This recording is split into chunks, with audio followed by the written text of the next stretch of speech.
Hi, this is Robert Clickybeard with the Commercial Landscaper Podcast. We're going to take about 30 minutes of your life to deliver some amazing content from accomplished leaders, business owners, to provide you some great Ironman mindsets to help you scale your business, to become a better leader and push yourself out of a comfort zone into something that's going to stretch you. We hope you really enjoy these shows and encourage you to like and share with your friends, your network, family members. Try and get a wider audience and improve our industry. On each show, I'm going to try and pull out one type of Ironman mindset, insight that you can take back to your business. And if you're implementing one insight every single week or all the shows, then it's going to make a dramatic improvement to your business. Super excited as well to share that we're partnering up with Boss Business Management Software, which is the ultimate cloud-based solution providing comprehensive insights and tools to optimize performance. Join the Boss community today and transform your business so you too can say, my boss is working for me. Cheers, everyone. Hi, this is Robert Clickybeard with the Commercial Landscaper Podcast. Really excited to be joined today by a good old friend of mine, Kasey. Billingsley. Kasey, thanks for joining the show today. Thanks for having me, Robert. So I know you've got a huge list of background, accomplishments. Yeah.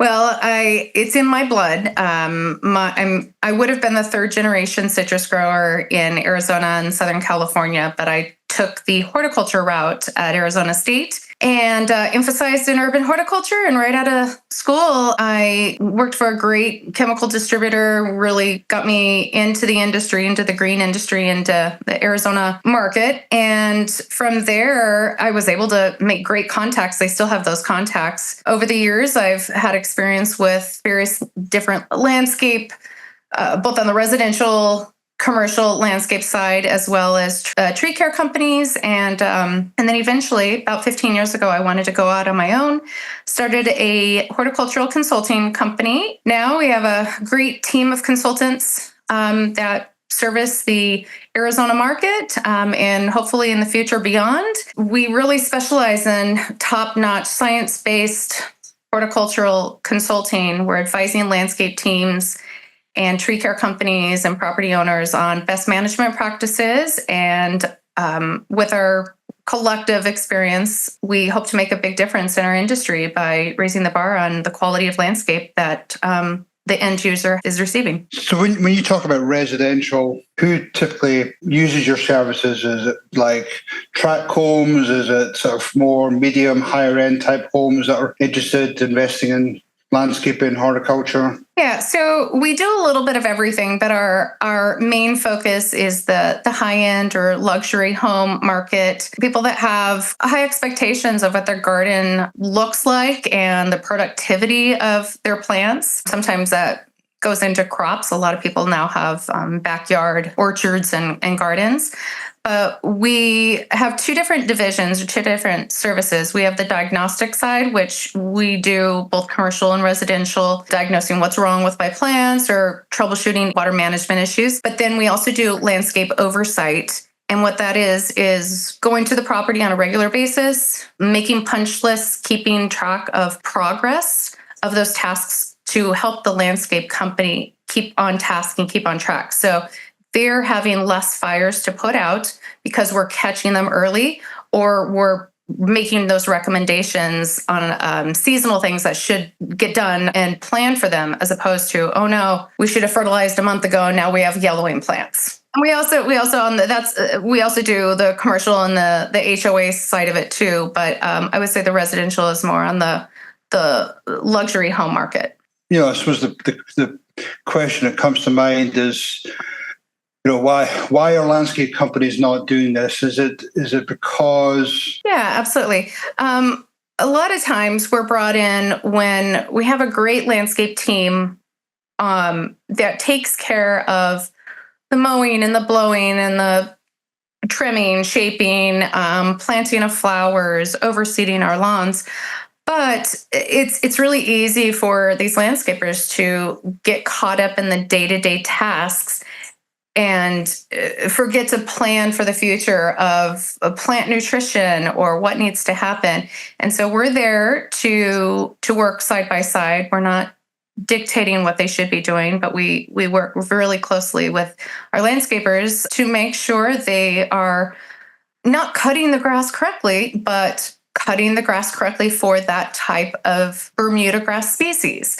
So how many pounds of nitrogen needs to be on that particular plot of land because it's in part shade. So we make these minor tweaks based on the scientific evidence or even our field experience. And so we're taking their basic programs and tweaking them and customizing them specifically for each property. So I feel like we get better results.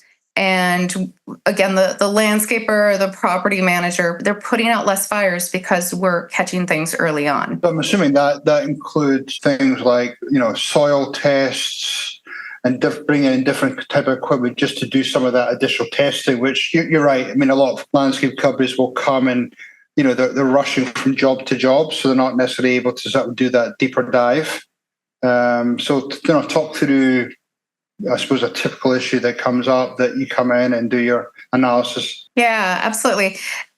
We run into the same problems on a lot of properties simultaneously. So, the first time we encounter it, we'll look at the previous year in that month and try to figure out, well, what went wrong?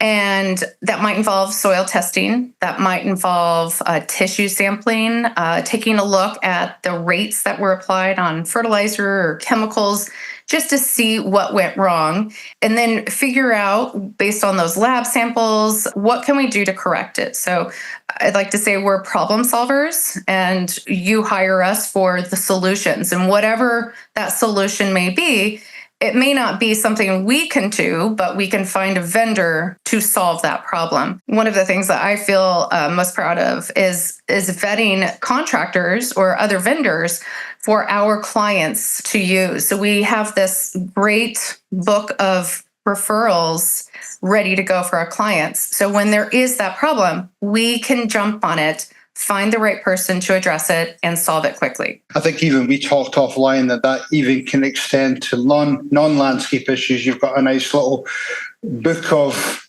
contacts that can help them in many different solutions, correct? Absolutely. Yeah. I had a client a couple weeks ago ask for a photographer that does home photography for a project they were doing or listing for rental.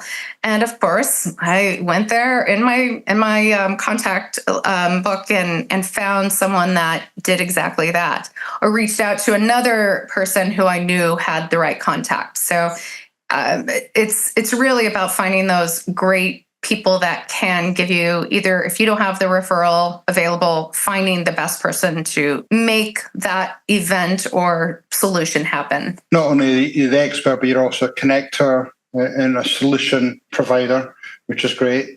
Now you go in, you do some soil testing, you realize that this needing some type of a special formula, whether it be chemical or turf treatment or something.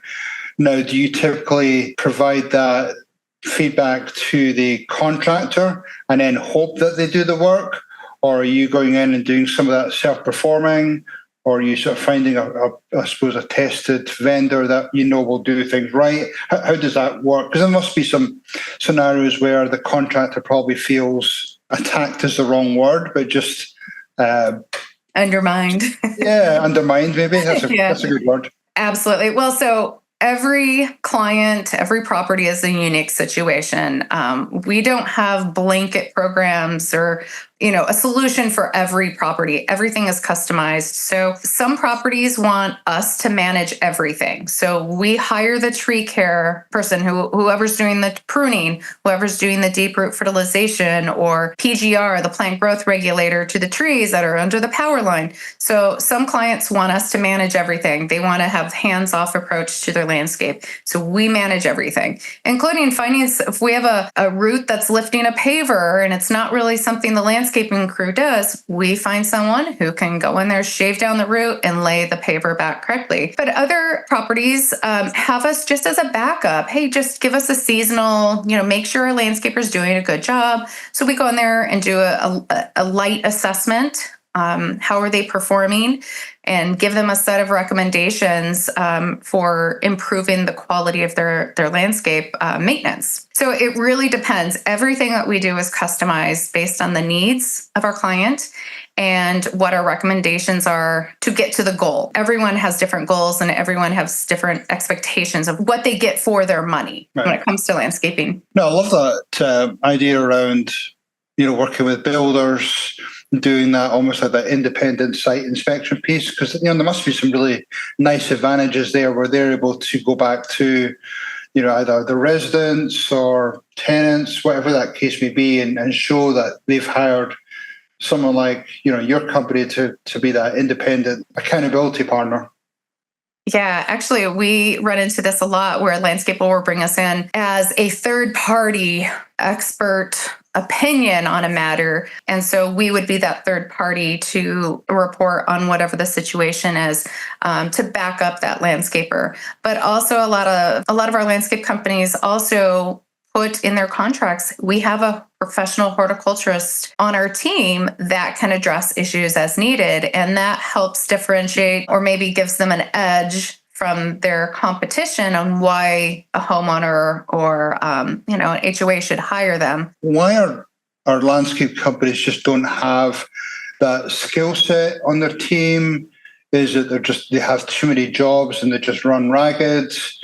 Is it they've got general knowledge, but they don't have that deep dive, constant research, constant looking at new products that you and your team have and provide? Yeah, that's actually one of my my career-long focuses is how to improve landscapers' ability to really do what we do in-house. Why don't they know what we do? I think it really comes down to training in this industry. Well, first of all, working in the desert it's a hard job. It's hard to get people to want to work in this industry, and those who do work in this industry are passionate about it. But I think there's such a small labor pool available for landscape professionals, not just the skilled and even labor level of people, but also management. They get moved up through the company and they never have the opportunity to take a break and get trained properly. They have their in-house training and they go through it, and the training is really on the job every day, but they don't take the time to extend that knowledge beyond what is needed on a day-to-day basis. That could include the why. They might train them on pruning, trimming shrubs, but maybe not the why and the science behind it. Exactly. Yeah, and that's really what we do. And we do tailgate training or in-house training for arborist teams or crews, landscape crews. We like to explain the technique and then also show them why. And we have different ways of showing them why we do it this way by looking at, you use the example of pruning. You make a cut. What is that cut going to do if it's incorrect? What is the tree going to do with that cut if it's incorrect or if it's correct? And we go around the property and show an example so they can understand it, because a lot of people don't learn by listening to someone. They learn by seeing or actually experiencing, touching the tree and understanding the science, because they can see or visualize what we're saying. So how is that fixed? Is a $1 million question. When you have perhaps that lack of training, people being too busy, is it the companies need to look at becoming more efficient, using technology? I mean, I hear all the time that we can't find the right people, we don't have enough time to train them. Are they just not looking at better ways of becoming efficient?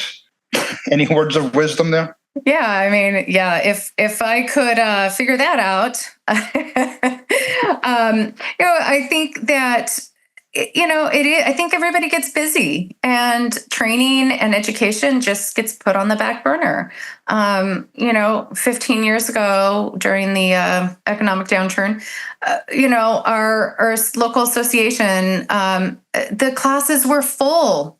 because there wasn't enough work out there, or people started reducing the amount of landscaping work that was done. So all these workers were being sent to improve their knowledge. But now there's more work.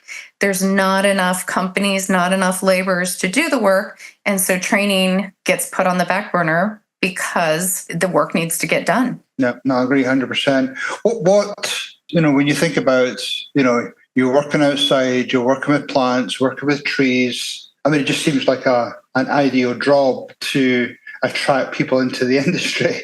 What's missing? I mean, what's the disconnect there? Is it the way we market it ourselves? Is it the image that landscape companies have? I mean, how do we, I suppose, improve the brand of the industry?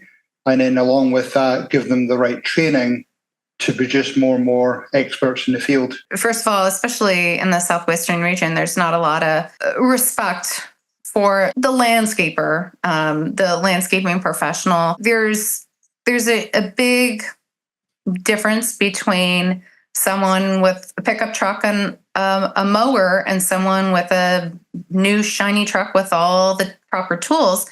But the mentality is that they're all the same. And so it's hard to educate the community that, hey, this is a profession. I think a lot of the agricultural degrees that you can get around the country are now going to that sustainability and food service or food production, the agribusiness. Even at my college or my university, the program that I went through, the Urban Horticulture, is no longer there. So it is. I think we're just struggling to entice people to look at landscaping as a profession. A lot of people think that landscaping is just mowing, blowing, and picking up debris, and it's not a biological system that needs very technical application to make it efficient or sustainable. Well, I was going to mention, I was at a show last week, and I talked to 6 college students in the Texas area, and I asked each of them, what do you want to do with your horticulture degree? Thinking, this could find new workers for the landscaping industry. And all of them wanted to go into farming organic foods and then selling them. And so that's what the trend is in horticulture or agricultural schools, is going into that sustainability and food market, not the horticulture or the aesthetic market, essentially. That trend might shift, but it is really difficult for us to find people, not just for the landscapers, but for my team, it's hard to find people who have that passion and that scientific knowledge to want to continue in the landscaping industry. I think we're all struggling to find that higher level of knowledge that can be applied in the field. Yeah, I've seen sort of similar, where the answers have typically been they want to go into the design part, so they want to sit behind a desk, do nice designs, maybe have an occasional meeting with clients or prospects, but nobody really goes out to say, I want to go out and manage my crews, trimming shrubs or cutting grass.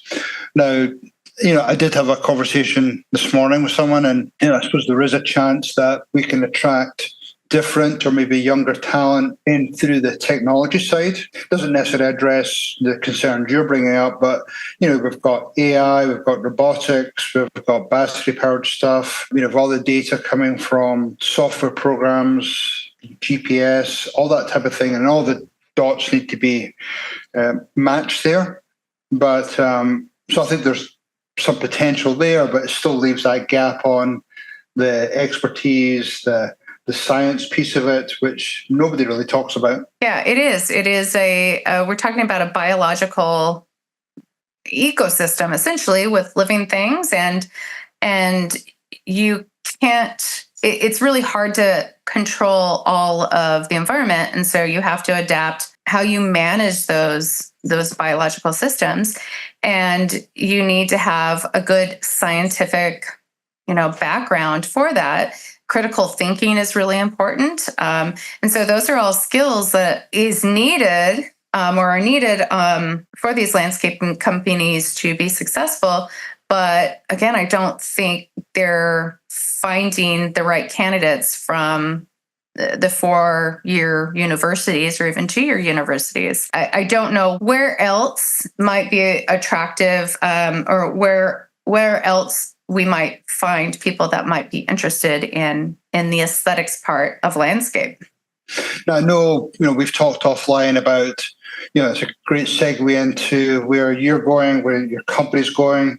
You've got a great team of experts. I know you're looking to expand that team of experts. Nationally, you've even done some consulting work, in some exotic places abroad. And obviously that's one of your not necessarily obstacles, but I know that's one of the things you're going to look at is how do I attract team members on to be able to offer these types of services? Because obviously landscape companies and other contacts you have are missing that expertise. So talk through that, I suppose, expansion plan. Talk through, what does the future look like for you in terms of offering this science-based expertise to companies and clients? So we are definitely in growth mode. I have a great team working together right now. We all have different expertise, and we meet regularly to really discuss the challenges that we're finding on each property. And when if one of our consultants doesn't know the answer, that's where the team comes into play. We help each other. We run Slack and all communicate with each other. I mean, the last couple of days we had rain in Phoenix, and we have over 40 controllers that we do water management on. And so I posted the rainfall totals to the whole team so everybody could go in and make adjustments or rain delay if the triggers on our smart controllers didn't work. But I would love to find more people, possibly outside of Arizona and abroad. We've done some work in Jordan. Kristen and I went over there for about 2 weeks and helped a golf course and resort community with their general landscaping troubles. And that was a great opportunity for us to really see what other issues are and then recognize that they're on the other side of the world, but we have the same issues here. So finding people that can service all these different markets, domestically and abroad, but have that science background, understand how plants function, how microclimates impact plants, watering systems, and how a small tweak can impact a property as a whole. But the most important thing, not just that science background, but also that critical thinking outside the box. We can have cheat sheets for internally, what do you do with this problem? But sometimes we need to step back and say, okay, well, we've done this before and it worked, but let's see if we can't come up with new things that we can try to see if it works better. So even though we have a solution in place for that, is it the best solution? So pushing ourselves to be better consultants, be more critical thinking, and not just answering and recommending the standard solution that worked on another property, but really taking a step back and say, okay, is this the best route for this property and for this client? What are other options that might be better in this unique situation? And I think, part of it, and you touched on this earlier, communication. Not only you need that critical thinking and provide those recommendations, but then being able to communicate effectively with your clients to explain the solution, but also then carefully, navigate that relationship between clients and contractors and other vendors. It's quite a tough job navigating all that. It is, yeah. And I mean, we have to stay very organized and on top of things and hold vendors accountable. I mean, it's our job to make sure that vendors show up, do the job as they were hired to do, and then follow up and make sure it worked. But communication with all our vendors, our clients, some clients don't want to know anything. other clients want to know it all. And so we have a system for communication for every type of client or what their information demand is. So if anybody's interested connecting with you, finding out more, maybe even engaging your services wherever they're based, what's the best way for them to connect with you? We can be found at harmonyhorticulture.com, and we have email addresses and our phone number there. Currently, we're servicing the Arizona market and a great team of experts ready to take on any diagnostic calls, or if anyone's looking at improving the quality of an efficiency, not just with plants, but fertilizer use, switching from conventional to organics. We're happy to help. We're eager to change the industry and hold all landscapers and horticultural professionals to a higher bar. And we feel like as we grow, we can make a big impact on improving the overall image of the landscaping industry. Cool. Well, Kasey, it's been such a pleasure talking to you today. Thanks for helping to educate us, and hopefully we'll slowly increase that level of professionalism and that expertise and that science-based solutions. Yeah, thanks for having me. Yeah, no worries. Thank you. Take care. Thank you, Kasey. Thank you.